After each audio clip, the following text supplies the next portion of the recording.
بسم اللہ الرحمن الرحیم۔ سپاس انٹرنیشنل کے ہفتہ وار ادبی نشست کا سلسلہ نمبر 119۔ ہمارے آج کے مہمان جن کا تعارف ایک نظم پیش کرتا ہوں ان کے تعارف میں کہ اب تو چشمہ بھی لگ گیا مولا، اب تو چشمہ بھی لگ گیا مولا، اور وہ بھی قریب کا چشمہ، لفظ دھندلے دکھائی دیتے ہیں، لفظ دھندلے دکھائی دیتے ہیں، سیدی آگے آپ کی مرضی۔ آج کے مہمان میر حسین حیدر تکلم، سلسلہ نمبر 119، سپاس انٹرنیشنل کی ہفتہ وار ادبی نشست کا آغاز کرتے ہیں۔ آغاز میں حرف سپاس پیش کرنے کے لیے چیئرمین سپاس ڈاکٹر ندیم نقوی سے گزارش کروں گا وہ آئیں اور حرف سپاس پیش کریں۔ جناب ڈاکٹر ندیم نقوی۔ اعوذ باللہ من الشیطان اللعین الرجیم، بسم اللہ الرحمن الرحیم، رب اشرح لی صدری ویسر لی امری واحلل عقدۃ من لسانی یفقہوا قولی۔ ہماری خوش قسمتی کہ ایک عرصے سے میری یہ خواہش تھی، بلکہ سپاس کے تمام اراکین کی خواہش تھی، قیصر بھائی کی خواہش تھی کہ میر حسین حیدر تکلم ہماری بزم میں بطور مہمان خاص شرکت کریں۔ یقیناً ہمارے سامنے جوان ہوئے یہ، ہمارے سے مراد میرے سامنے، اور جس تیزی سے انہوں نے اپنے شعری سفر کو جاری رکھا ہوا ہے، وہ یقیناً ایک دن انہیں اس مقام تک لے جائے گا جس کی توقع ہر ہنرمند کرتا ہے۔ آج بھی یہ جس مقام پر فائز ہیں پوری دنیا میں جانے پہچانے جاتے ہیں، اور کیونکہ ہمارے درمیان رہتے ہیں لہٰذا یہ ایک المیہ ہے کہ جو ہنرمند، جو صاحب عزت لوگ ہمارے درمیان رہتے ہیں، ہم انہیں وہ عزت، وہ مقام نہیں دے پاتے ہیں جو ان کا مقام ہوتا ہے۔ حالانکہ سب سے پہلا فرض ان مقامی لوگوں کا ہوتا ہے کہ جن کے درمیان وہ موجود ہوتے ہیں اور جن کے درمیان ان کے ہر غم، ہر خوشی میں ان کے ساتھ موجود ہوتے ہیں۔ تو میر تکلم بھی ایک ایسی شخصیت کہ ہر خوشی میں، ہر غم میں اپنے دوستوں، اپنے احباب کے ساتھ ہمیشہ نظر آئے۔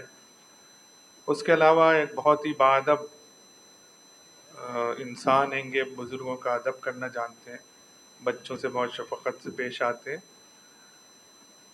اور سب سے بڑی بات اپنے سے چھوٹے لوگوں کو نہ صرف یہ کہ شعری رموز سکھانے پر آمادہ ہیں، بلکہ ان کوشش ہوتی ہے، خوش ہوتے ہیں کہ اگر کوئی ان کے پاس آئے اور ان سے کچھ سیکھنے کی کوشش کرے۔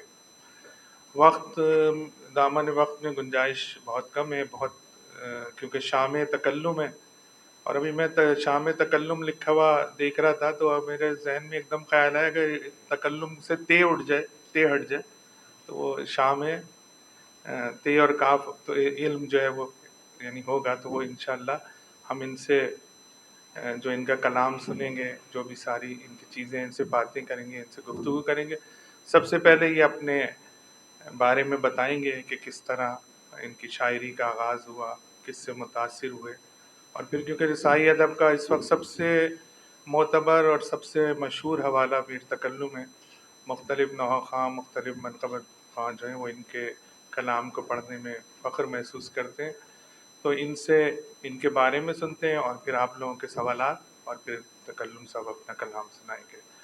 میں درخواست گزار ہوں میر حسین حیدر تکلم سے کہ وہ آئیں اور اس بزم میں اپنے خیالات کا اظہار کریں، سوالات کا جواب دیں، اور اپنے کلام سے ہمیں مستفیض کریں۔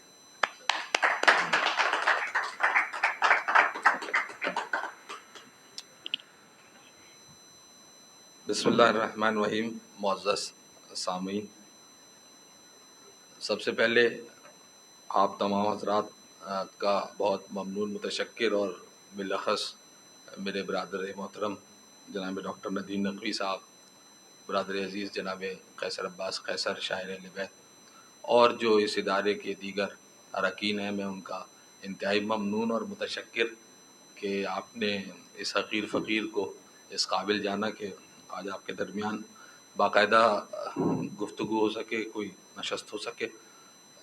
میں نے ڈاکٹر صاحب سے عرض کی تھی کہ میں ابھی اتنا بڑا جو ہے وہ شاعر نہیں ہوں یا اتنا بڑا ذاکر نہیں ہوں کہ میرے اعزاز میں باقاعدہ کوئی شام اس طرح سے ارینج کی جائے، لیکن یہ ان کی قدر افزائی ہے، اللہ مولا انہیں سلامت رکھیں، ان قدر شناسوں کو آپ حضرات سلامت رہیے۔ تو اب بات یہ ہے کہ رسمی گفتگو تو نہیں، اب جہاں جہاں سے مجھے یاد آتا جا رہا ہے میں اپنی سنوانے کا آغاز کرتا ہوں۔ اگر بیچ بیچ میں آپ نے مطلب کچھ سمجھنے میں یا مجھے پہنچانے میں کوئی آپ حضرات نہ سمجھ پائیں تو مجھ سے بیچ میں بھی آپ روک کر پوچھ سکتے ہیں۔ حقیقت حال یہ ہے کہ شاعری کا آغاز عموماً لوگ پوچھتے ہیں کہ آپ نے کب سے کیا، آپ کا پہلا شعر کون سا ہے؟ تو میں اس بات کو بتانے میں قطعاً تکلف نہیں کروں گا کہ مجھے یاد نہیں ہے کہ میں نے پہلا شعر کب کہا۔ ہاں یہ ضرور ہے کہ کیونکہ گھر میں بہت ادبی ماحول تھا، مرثیہ خوانی، تحت اللفظ خوانی، دادا مرحوم میر رضی میر صاحب علی اللہ مقامہ، وہ تحت اللفظ خوانی میں اس شہر کراچی میں ایک منفرد شخصیت تھی، اور شعراء میں اور ادبا میں بہت مشہور تھی ان کی تحت اللفظ خوانی، ان سے سنا کرتے تھے۔ پھر والد محترم اللہ انہیں حیات طولانی عطا فرمائے، ان سے سنا کرتے تھے۔ تو سلسلہ جو ہے تقریباً میں چوتھی پشت میں امام حسین کی مداحی کر رہا ہوں، اور اب ہمارا بیٹا انشاءاللہ وہ میر دیوبل پانچویں پشت، تو یہ سلسلہ پردادا، دادا، والد، میں اور پھر ہمارا غلام زادہ مولا کی مدحت میں ذکر میں مصروف ہیں۔ آپ دعا فرمائیں کہ یہ سلسلہ تسلسل جاری رہے سرکار کے ظہور تک۔ تو 1996 میں غالباً میں نے شعر کہنا شروع کیا ہوگا، ہلکا پھلکا سا۔ پہلے تو دادا لکھ کے دیتے تھے، مقطع ہمارا جو ہے لگا دیتے تھے، اس سے پڑھتے پڑھتے آہستہ آہستہ ایک بحر کا سینس پیدا ہونا شروع ہوا، اور جب لوگوں کو سنا اور اس سے بھی جو ہے وہ مشاہدے سے بھی کچھ چیزیں عکس کی اور بہت ساری چیزیں سمجھ آنے لگیں، تو یوں دھیرے دھیرے جو ہے وہ سفر آغاز ہوا۔ والد صاحب نے اس وقت مجھے شعر لکھ کے دیا تھا شاید، ہاں، وہ غیر مردف ایک محفل تھی، زینب و شبیر کے در پر سر عظمت ہے خم، یہ مصرع تھا مجھے یاد، شاید 95-96 کی بات یا اس سے پہلے کی بات ہوگی، 95 یہ قیصر بھائی کہہ رہے ہیں میں جو ہے وہ ان سے سینئر ہوں، بہرحال ان کی یاد، ہاں شاید 93۔ 7ویں میں پڑھ رہا ہوں 8ویں میں جاؤں گا، اے سکینہ جاں کے بابا کیجئے مجھ پر کرم۔ تو یہ یہاں سے یہ والد صاحب نے لکھ کے دیا تھا، اور پھر دادا نے اسی طرح سے شروع کیا۔ بہرحال 96 سے باقاعدہ ٹوٹی پھوٹی تک بندی شروع کر دی۔ پہلے دادا مرحوم جب تک حیات رہے وہ دیکھتے رہے، پھر والد محترم نے کچھ مختلف مواقعوں پر اصلاح کی، اس کے بعد ہمارے استاد محترم، کیونکہ والد صاحب یہاں ہمارے بہت ہی معزز شاعر اہل بیت جناب علی انصر اعظمی صاحب سے بہت زیادہ ان کا تعلق تھا، آنا جانا، اور وہ خود بھی ان کو اپنے بہت سارے کلام دکھاتے تھے، تو انہوں نے بھی ہمیں بھی انصر بھائی کی طرف ریفر کر دیا، اور ہم انصر بھائی کے ساتھ بیٹھ کے بہت ساری یہ ایک الگ عنوان ہے کہ ہم نے انصر بھائی کے ساتھ وقت کیسا گزارا، یا انصر بھائی کی کیسی شخصیت ہے، بہت بہت بڑے مزے کے گوشے، کبھی اور انشاءاللہ اس کی تفصیل۔ تو بہرحال انصر بھائی کے ساتھ ہم نے بیٹھنا اٹھنا شروع کیا اور شعر لکھنے شروع کیے، کچھ شعر انصر بھائی نے بھی لکھ کے دیے، اور اس کے ساتھ ساتھ بتاتے بھی گئے جب ہم نے پریکٹس شروع کی اور لکھنا شروع کیا تو وہ اس کی ساتھ ساتھ اصلاح کرتے رہے۔ پھر جعفر طیار سے جو ہے وہ سفر آگے کی طرف شروع ہوا، یعنی شہر میں محافل پڑھی جانے لگی، تو ہمارے ایک عزیز ہیں وہ استاد فہیم اختر صاحب کے پاس جاتے تھے، انہوں نے پھر مجھے اور میرے کزن ہیں پھوپھی کے لڑکے یاسر رضا یاسر، تو ہم دونوں اس وقت استاد رہتے تھے غالباً ناگن چورنگی کے پاس، وہ ایک مسجد تھی اس کے پیچھے، تو ہم وہاں آنے جانا شروع ہوئے. انہوں نے ہماری شاعری میں مزید جو ہے وہ نکھار پیدا کیا. کرتے وہ یہی تھے، شروع میں ہم جو ہے وہ شعر لکھ کے لائے 8 10 12 14 جو بھی طرح محفل کے یا عام اس کے. انہوں نے ہماری جو ہے وہ کاپی بنائی ہوئی تھی، تو وہ دیکھتے تھے، کہنے لگے بھائی یہ تو رکھ دو ایک طرف. اب یہ میں بالکل حقیقت بتا رہا ہوں، یہ تو رکھ دو ایک طرف، اور یہ 7 8 شعر ہیں، یہ پڑھنے ہیں تم نے. اچھا فہیم اختر ایک شعر لکھ کے دیں اور ایک میں لکھوں تو اس میں تو زمین آسمان کا فرق ہے نا.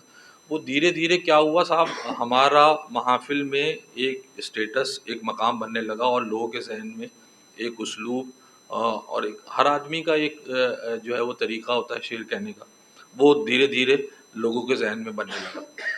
اچھا محفل تھی کوئی غالباً وہاں اس زمانے میں پیپلس چورنگی پہ کوئی شاید محفل تھی. میں نے کلام لکھا تھا رہی، اور میں استاد کو دکھانے کے لیے گیا. اب استاد تو ملے ہی نہ. بڑا پریشان ہوا کہ یار یہ تو انہوں نے مجھے پھنسا دیا، اب میں کہاں جاؤں گا. یہ میں نے جو ہے وہ یہ کلام لکھ لیا، محفل کر لیا، اور یہ کہیں مل کے نہ دیں. فون بھی نہیں اٹھائے. خیر واپس آیا گھر، اور بڑی کوشش کر کے جاں کر کے ان سے رابطہ نہیں ہوا محفل ہونے تک. کچھ شعر نکالے اور جا کے محفل میں پڑھے، تو وہ مولا نے کرم فرمایا، تائید فرمائی، وہ ذرا منقبت الحمدللہ وہ چل گئی.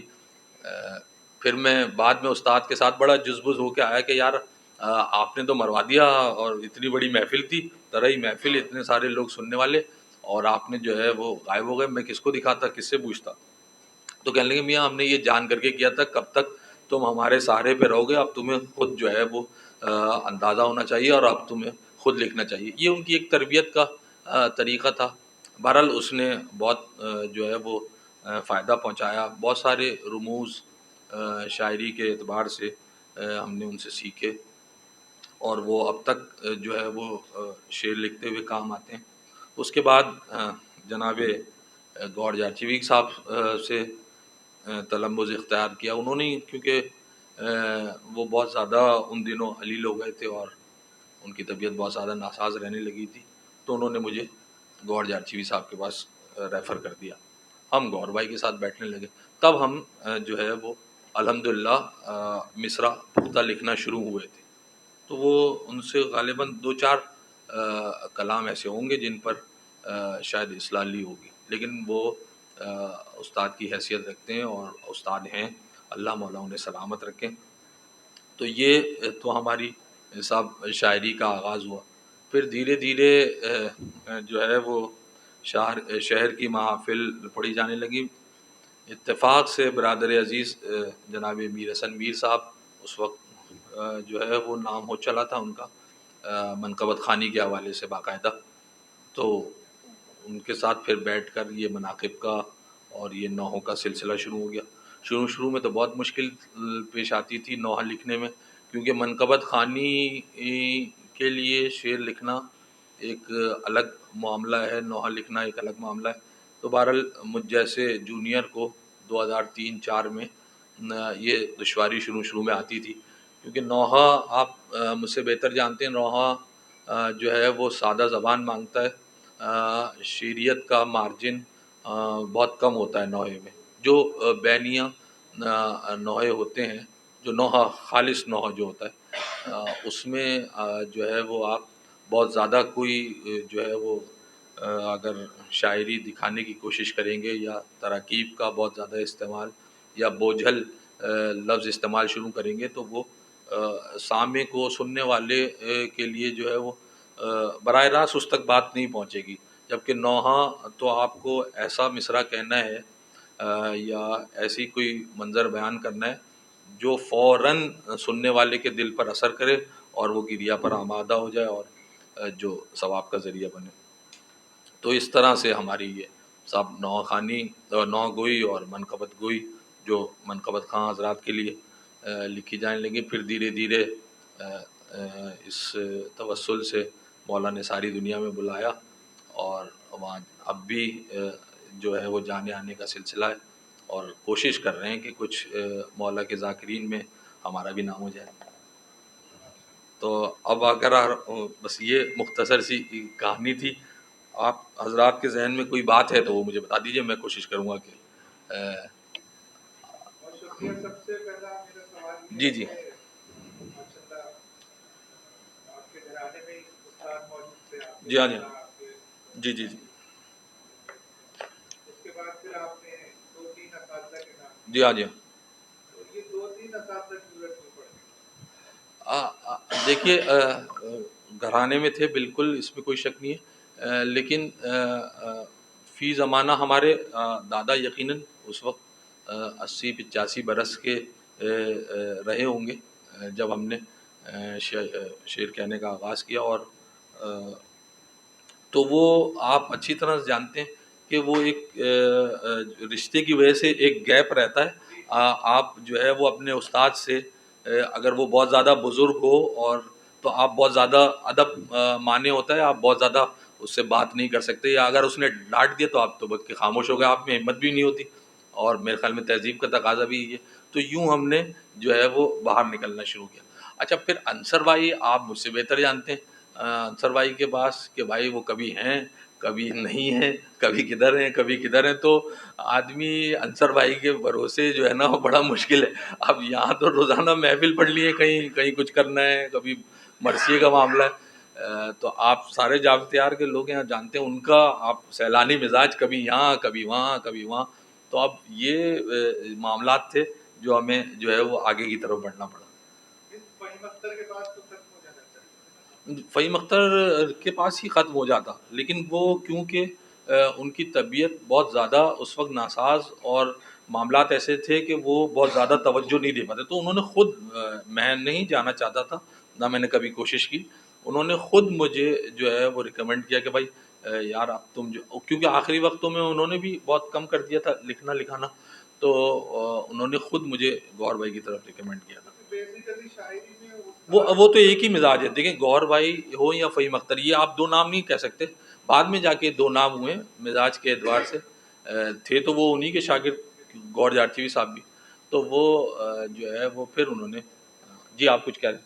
استاد تو بس ایک انگلی پکڑ کے آپ کو چلانے کا کام کرتا ہے, جی جی اس جی کے بعد تو سارا کچھ آپ نے کرنا. جی تو اس لیے کہ عموماً یہ دیکھا گیا ہے نا کہ کسی ایک سے استفادہ کرنے کے بعد پھر عموماً ضرورت کم ہوتی ہے. جی ہاں, لیکن ہماری قسمت, میں نے بتایا نا آپ کو, وہ ایک جگہ ٹکنے دے تو قسمت کچھ کرے نا آدمی. دادا 80-85 برس کے, والد صاحب خال خال شعر کہنے والے آدمی, تنقید اچھی کرتے ہیں اور اب بھی کرتے ہیں. اگر آپ کوئی ان کو شعر سنائیں گے تو وہ بھرپور اس کو جو ہے وہ اس کے ساتھ انصاف کریں گے, چاہے وہ اچھے معنی ہو یا وہ اس کو بتائیں گے. پھر جو ہے وہ کیا کریں, ہم انصر بھائی کا میں نے آپ کو حال بتا ہی دیا, تو وہاں سے اس لیے ہمیں بڑھنا پڑا, ورنہ ضرورت نہیں پڑنی تھی. ہاں صاحب بہت اچھی, یہ اللہ آپ کو سلامت رکھے. بزم شباب ادب بالکل ہمارے, بلکہ ہم نے اپنے شعری سفر کا آغاز ہی اس متبرک بزم سے کیا جس کے بانی حضرت یاور اعظمی صاحب تھے. انہی کی سرپرستی میں اور انہی بزرگوں کے ساتھ ساتھ ہم سب سے پہلے دوسرے نمبر پہ پڑھنے والے لوگ ہوتے تھے. ان سے اور اس بزم سے بہت کچھ سیکھنے کا موقع ملا, اس تہذیب یافتہ ماحول سے کہ مجلس میں کس طرح بیٹھنا ہے, محفل میں کس طرح پڑھنا ہے, شعر پر کس طرح داد دینی ہے, اور اگر کوئی خدا نخواستہ مصرے میں کوئی ضم آ گیا ہے تو آپ نے اس کا اظہار برملا نہیں کرنا ہے, مطلب ڈھکے چھپے الفاظ میں, تاکہ بات بھی پہنچ جائے اور پڑھنے والا ناراض بھی نہ ہو. یہ ساری باتیں ہم نے بزم شباب ادب سے سیکھی. اچھا ہم لکھتے, اب یہ یاد آ گیا مجھے, تخلص تو حسین ہی تھا, وہی چلا رہا تھا.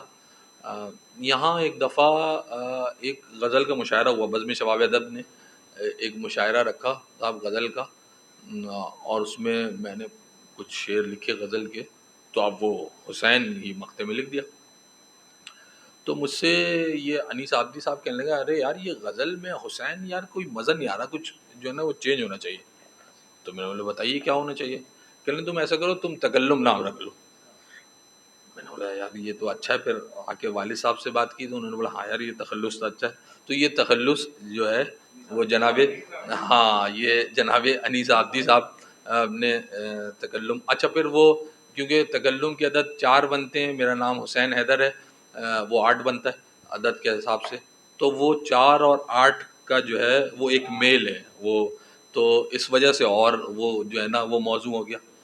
تو یہ ہاں یہ تو وہ اس طرح سے موضوع ہو گیا، اور پھر جو ہے وہ تخلص ہو گیا. بہرحال بزم شباب ادب اس میں کوئی شک نہیں ہے. میں ہوں، سجاد ہوں، یا اور دوسرے جو مجھ سے بعد میں آنے والے 2-3 لوگ ہیں اس جعفر طیار کے، ہمارے قیصر بھائی بھی اس میں شریک رہے، زین ہے، ایک لڑکا حسن مشتبہ ہے. تو یہ سب کی تربیت گاہ مدرسہ میں سمجھتا ہوں اولین مدرسہ جو ہے وہ بزم شباب ادب رہا ہے، جس کے ہم لوگ مقروض ہیں.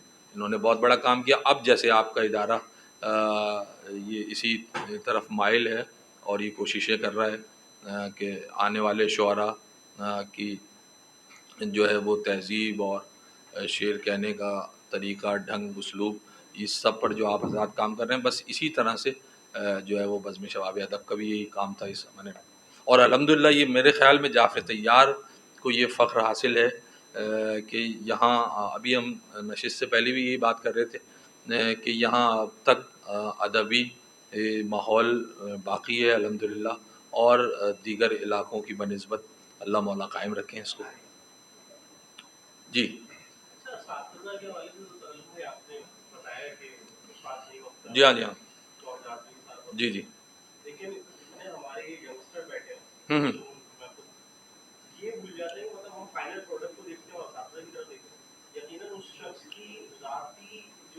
جی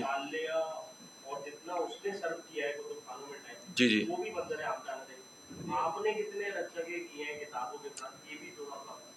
بھائی آپ یقین مانیں یہ مبالغہ نہیں ہے. مجھے یاد نہیں ابھی 2-4 روز پہلے تک کہ کبھی میں جو ہے وہ رات کو بغیر کتاب پڑھے ہوئے سو جاؤں. مجھے نیند ہی نہیں آتی جب تک جو ہے وہ میں 10-20-30 صفحے، وہ بعض اوقات تھکاوٹ پر بھی ہوتا ہے، کہیں سے پروگرام سے آئیں یا سارے دن کہیں گئے ہیں، لیکن اب تک میرا جو روٹین ہے، جو معمول ہے، وہ یہی ہے کہ بغیر کتاب، ایک تو ویسے کتاب پڑھنا، اور دیگر اور دوسری جو ہماری فیلڈ سمجھیں یا شعبے سے متعلق کتابیں پڑھنا، اس کا سلسلہ تو جاری ہے. اس کے بغیر حیدر بھائی یہ کام جو ہے وہ ممکن نہیں ہے. اور میرے خیال میں جو ہے جو آپ کچھ دیکھ رہے ہیں ہمارے مصروں میں، جو کہیں کہیں آپ کو نظر آتی ہے، وہ سب اسی مطالعے کا جو ہے وہ ثمر اور اثر ہے. صاحب مطالعہ تو آپ بہت ڈیجیٹل دور ہے، تو کتاب پڑھنے میں اور کتاب سننے میں کیا فرق ہے؟ کتاب سنی سنائی بات بہت زیادہ جو ہے وہ رہتی نہیں ہے. پڑھنا جو ویژول ہے، جو پڑھنے سے میں سمجھتا ہوں، ہو سکتا ہے آپ اس سے جو ہے وہ متفق نہ ہو، جو کتاب پڑھنے کا لطف ہے اور جو جذب جو ہے وہ آپ کتاب پڑھنے سے کرتے ہیں، وہ سننے سے میرے خیال میں وہ آپ بہت زیادہ نہیں کر سکتے. جی ہاں جی ہاں جی ہاں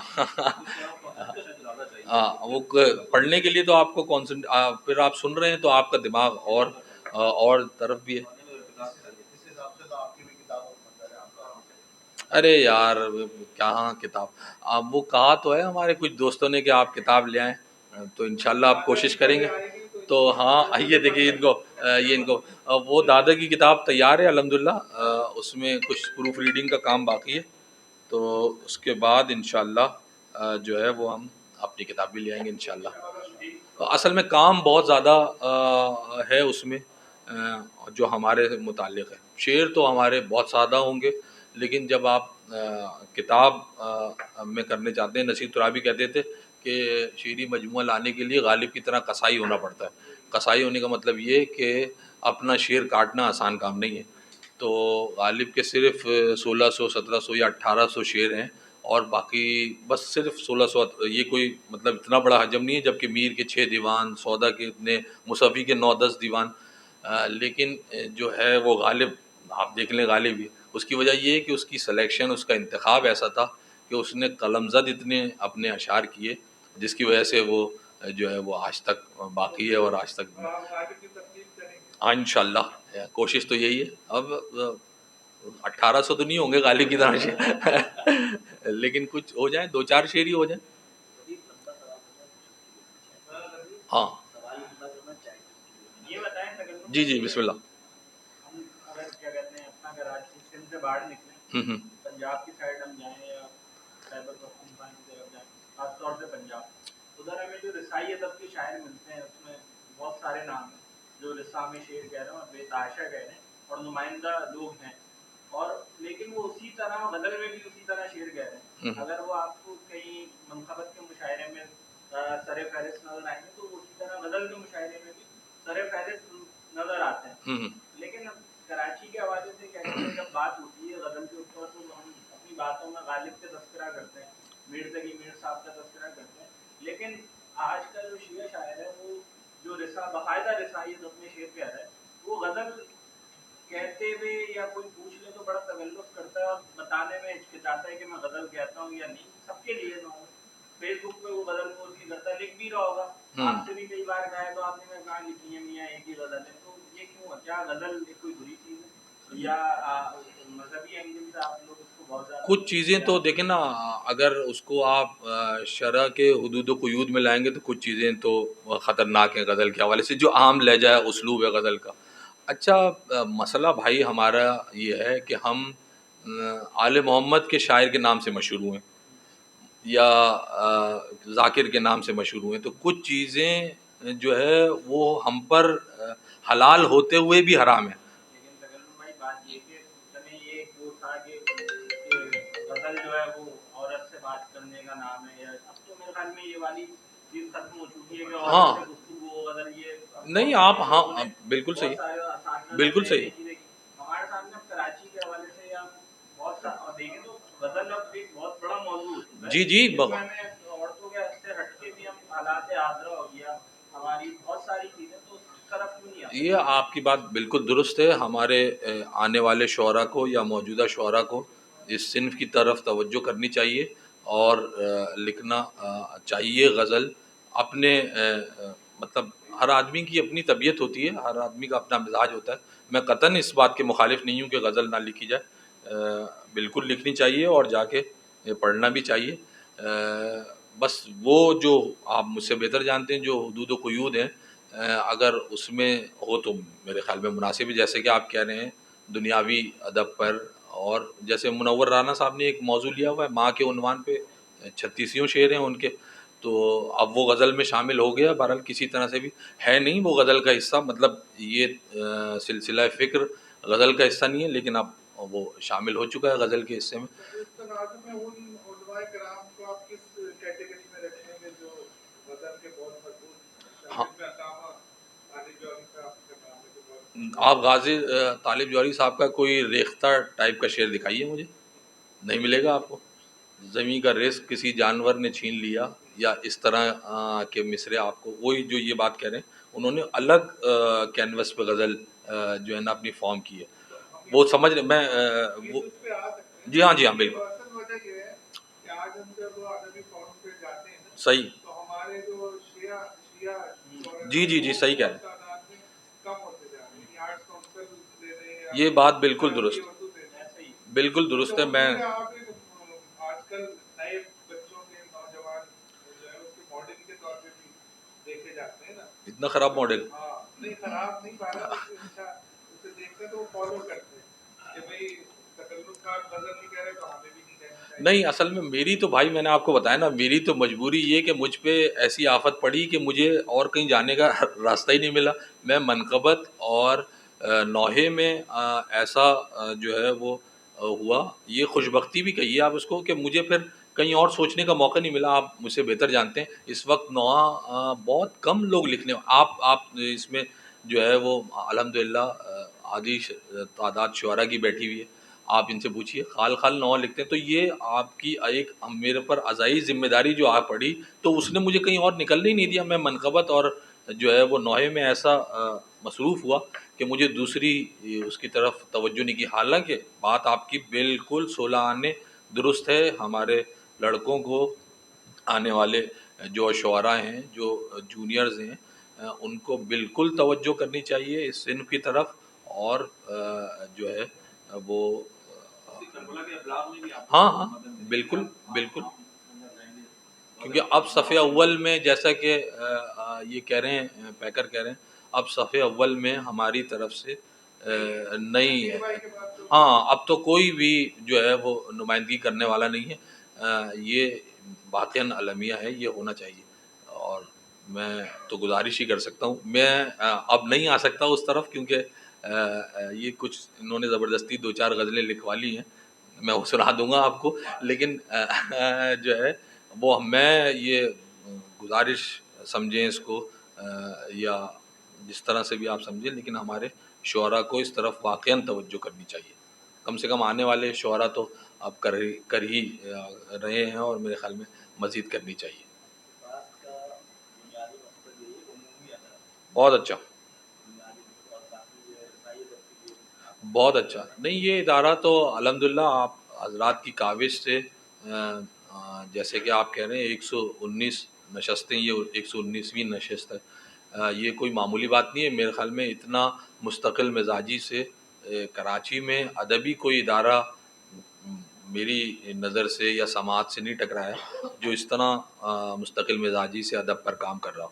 تو یہ آپ نے واقعاً بہت بڑا کام کیا. بلکہ میں جو دیگر آپ کی نشستوں میں شریک ہوتا رہا ہوں، جس میں آپ نے کسی سے افسانہ بھی سنوایا، وہ بچہ تھا کوئی، اور دیگر لڑکے غزل بھی پڑھ رہے ہیں، منقبت بھی پڑھ رہے ہیں، نظم بھی پڑھ رہے ہیں، مصوری بھی ہو رہی ہے. تو یہ واقعاً بہت اچھا ایک قدم ہے. اس طرح کے ادارے ہمارے لیے ضروری ہے. ضروری نہیں کہ ہر آدمی ناول لکھ سکے، ہر آدمی سلام لکھ سکے، ہر آدمی منقبت لکھ سکے، ہر آدمی مرثیہ لکھ سکے. مزاج کی بات ہے، کوئی نثر اچھی لکھنے پہ قادر ہو سکتا ہے، کوئی نظم اچھی لکھنے پہ قادر ہو سکتا ہے. یہ طبیعت کے میلان پہ ڈیپینڈ ہے. تو آپ نے جو یہ عمومی ادب رکھا ہے یہ بہت اچھا ہے. ضروری آپ کسی بھی صنف میں کام کریں، آپ کا بقول ترابی صاحب کہ آپ کا رخ حیات جو ہے وہ متعین ہونا چاہیے کہ آپ کا ہدف کیا ہے، آپ کا مقصد کیا ہے. چاہے آپ کسی بھی صنف میں کام کریں، نظم میں کریں، غزل میں کریں، نوحے میں کریں، سلام میں کریں، مرثیے میں کریں، یا دیگر اصناف میں کریں، آپ کا رخ حیات متعین ہونا چاہیے کہ آپ کیا کہنا چاہتے ہیں، آپ کا ہدف کیا ہے، آپ کا مقصد کیا ہے. جی جی ہاں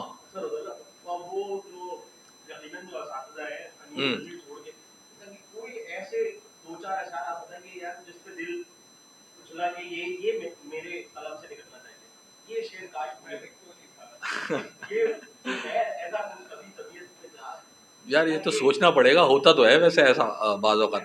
ہاں جی جی، اس میں اب یاد کر کے سنانا پڑے گا کوئی شعر. ہیں تو ایسے آپ غزل کی بات کر رہے ہیں یا رسائی ادب کی بات؟ بہت سارے شعر ایسے ہیں کہ آپ جو ہے، ہاں جناب صاحب، اور خصوصاً ہمارے جو ہے وہ گور جارچوی صاحب کا شعر ہے بہت زبردست. اور اس طرح سے کیا ہے کہ مجھے پہلا اولا مصرع یاد نہیں، اس کا مطلع ہے. مطلع تو میں اس لیے سناتا ہوں تاکہ آپ زمین. کیا بتلاؤں عشق علی کے مرکز گوہر کتنے ہیں، جن سے اجالے پھوٹ رہے ہیں، دیکھ لو وہ گھر کتنے ہیں. تو دریا کانپ رہے ہیں اور موجوں پر ہے طغیانی، کچھ اس طرح سے پہلا مصرع. مشق سکینہ یہ نہ کہہ دے لاؤ سمندر کتنے ہیں.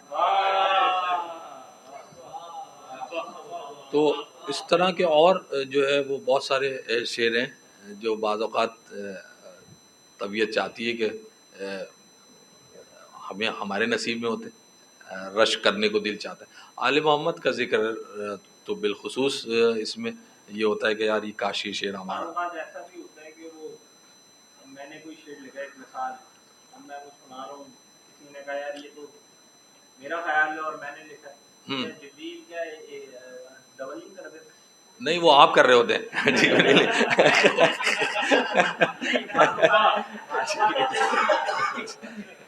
نہیں کر رہے ہوتے.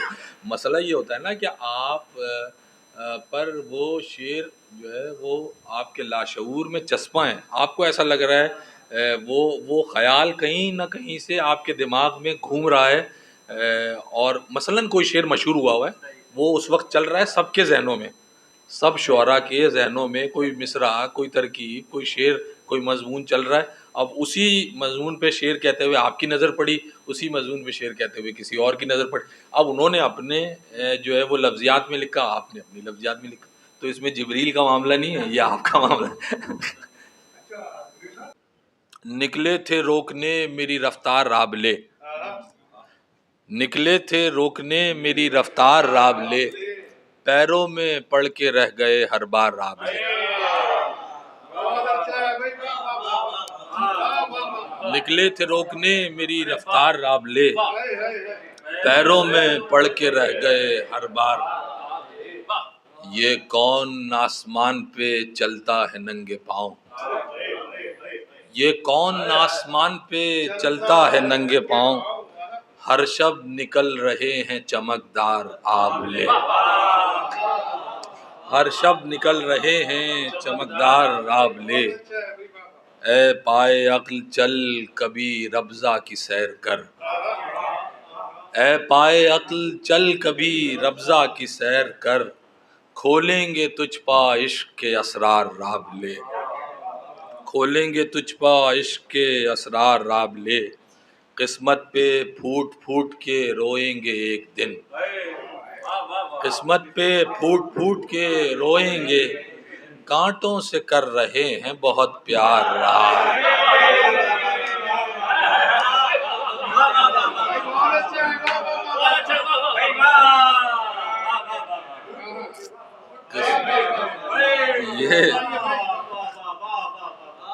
یہ جناب یہ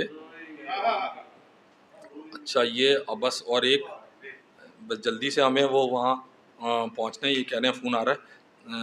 ایک نظم ہے علی کی قاتل، نظم کرتا ہوں بس یہ آخری. وہ باب علم رسول اکرم کہ جس کی گھٹی لعاب دہن نبی بنی تھی، وہ وحی ناطق، وہ نطق صادق کہ جس سے بڑھ کر فلک کے نیچے فلک کے اوپر نبی کے علم و ہنر کا وارث کوئی نہیں تھا، کوئی نہیں ہے. وہ جس کے خطبوں کا قرض اب تک ہر ایک زباں پہ چڑھا ہوا ہے، وہ جس کے خطبوں کا قرض اب تک ہر ایک زباں پہ چڑھا ہوا ہے. 250 سال تک جو کبھی مساجد کبھی 250 سال تک جو کبھی مساجد کبھی مقاتل کبھی خرابوں کی سختیوں میں صدا سلونی کی دے رہا تھا. مگر میں حیراں ہوں ایسا عالم، مگر میں حیراں ہوں ایسے عالم، شعور آدم کا قتل آخر ہوا تو کیوں کر. یہی سوال و خیال لے کر میں جانے کب سے جہان تاریخ کے محلوں میں پھر رہا تھا. یہ راز مجھ پر وہیں کھلا تھا. وہ ابن ملجم جسے زمانہ علی کا قاتل سمجھ رہا ہے، وہ ایک پیادہ ہے.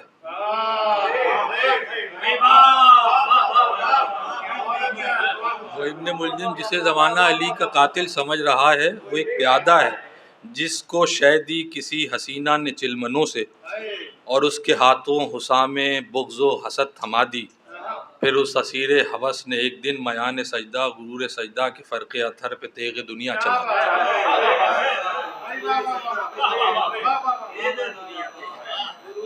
غرور سجدہ کے فرق اطہر پہ تیغ دنیا چلا دی.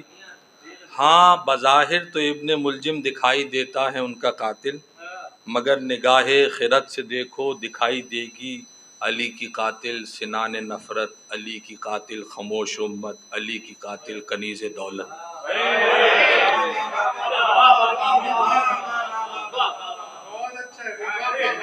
مگر نگاہ خرد سے دیکھو دکھائی دے گی علی کی قاتل سنان نفرت، علی کی قاتل خاموش امت، علی کی قاتل کنیز دولت.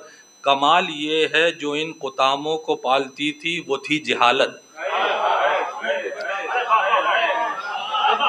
کمال یہ ہے جو ان قطاموں کو پالتی تھی وہ تھی جہالت. خدا را سمجھو زمانے والو، دوبارہ موقع دیا ہے قدرت نے، غور کر لو. ہمارے کوفے میں ایک علی آ رہا ہے جلدی، بہت ہی جلدی. اگر بچانا ہے اس علی کو ہمیں جہالت سے لڑنا ہوگا. بہت شکریہ آپ تمام حضرات کا، اللہ مولا آپ کو سلامت رکھے۔ اچھا،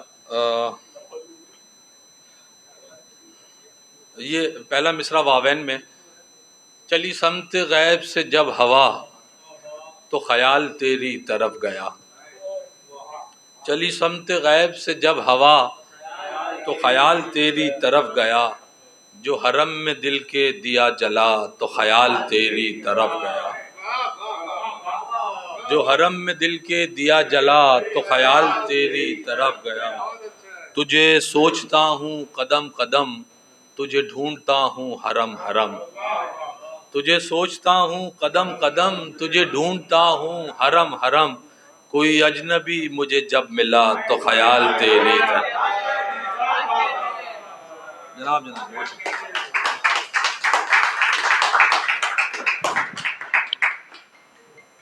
ہم اہل سپاس انٹرنیشنل سخن پرورت بھی سلسلہ جناب شاعر اہل بیت میر حسین حیدر تکلم زیدی صاحب کے شکر گزار ہیں کہ انہوں نے اپنے قیمتی وقت میں سے ہمیں وقت دیا اور یہاں تشریف لائے۔ مولا ان کو سلامت رکھے، آباد رکھے۔ اور بس اختتام میں یہی کہنا چاہوں گا کہ کیا ہی بری بات ہے اور کیا ہی غزل کی بد نصیبی ہے کہ وہ میر حسین حیدر تکلم زیدی جیسے شاعر سے محروم ہے۔ میں ان سے گزارش کروں گا، بچی ہوئی ہے نہیں، یہ بات تو آپ کہہ سکتے تھے، ہم نہیں کہہ سکتے۔ میں ان سے گزارش کروں گا کہ بھائی اس طرف بھی غزل کی طرف تو مولا آپ کو سلامت رکھیں۔ ان میں کوئی میر حسین حیدر تکلم نہیں ہے، تو مولا آپ کو آباد رکھیں، شاد رکھیں۔ آپ تمام سامعین کا، حاضرین کا، ناظرین کا بہت شکریہ، آپ یہاں تشریف لائے۔ انشاءاللہ یقیناً ہماری نشست اس وقت برخاست نہیں ہوتی کیونکہ ان کی اگلی نشست میں ہاں اچھا، میں یہاں اپنی جانب سے اور سپاس کی جانب سے یہ وعدہ لیے جا رہا ہوں کہ تکلم بھائی کو ہم دوبارہ جو ہے وہ مدعو کریں گے اور یہ انشاءاللہ یہاں تشریف لے کے آئیں گے، اور یقیناً اس دن ان کا کوئی پروگرام نہیں ہوگا تو ہم وہ آتے رہیں گے۔ ہم اگلی نشست میں انشاءاللہ ہمارا سہمائی رسالہ جو کہ آلموسٹ ترتیب پا گیا ہے، وہ ہم اس کا بھی اجرا کریں گے۔ آپ تمام حاضرین کا بہت شکریہ، انشاءاللہ اگلی نشست میں دوبارہ ملاقات ہوگی۔ بہت شکریہ۔